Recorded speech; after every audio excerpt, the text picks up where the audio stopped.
Ano, magandang hapon mga paps. Dahil tayo ng joyride ngayon. Katapos lang natin sa trabaho natin sa JP. Ayan, meron na tayong first booking mga paps.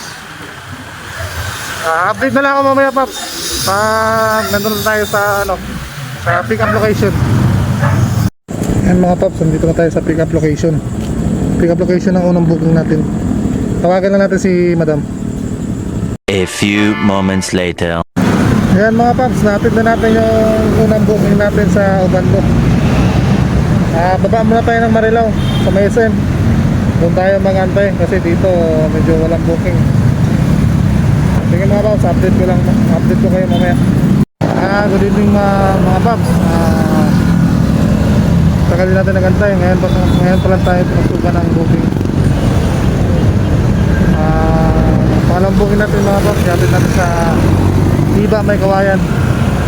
Dito ang pick up sa may SM Marilao. Sige mga paps, update na lang ako mamaya ulit. Nag-drop na natin yung pangalawang pasahero natin. 2000 años más tarde.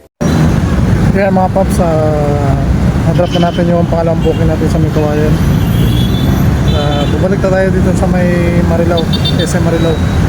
Dito tayo mag-antay ng booking sa may Kawayan kasi kanina nag-antay ako doon, walang booking doon mga paps. Kaya bumalik ako dito sa SM Marilao. Dito na ako mag-aantay. Ayan mga paps, pang-apat na booking natin, na-drop na natin.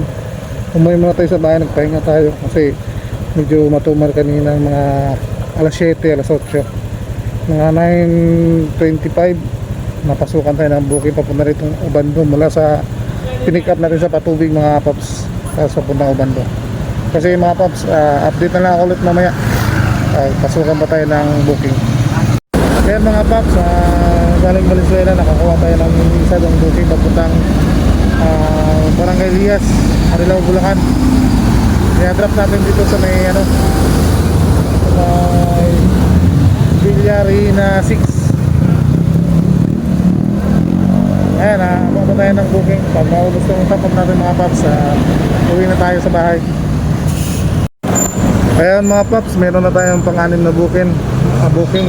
Dito tayo sa sa public market ng Marilao, sa Ilog. Dito natin siya pipikapin sa may Watson. Iatid natin siya paps sa sa Bisita, Santa Maria. Binavista pala. Sorry, Binavista. Sige mga paps, update na lang ako mamaya pag natin na natin yung pasahero natin.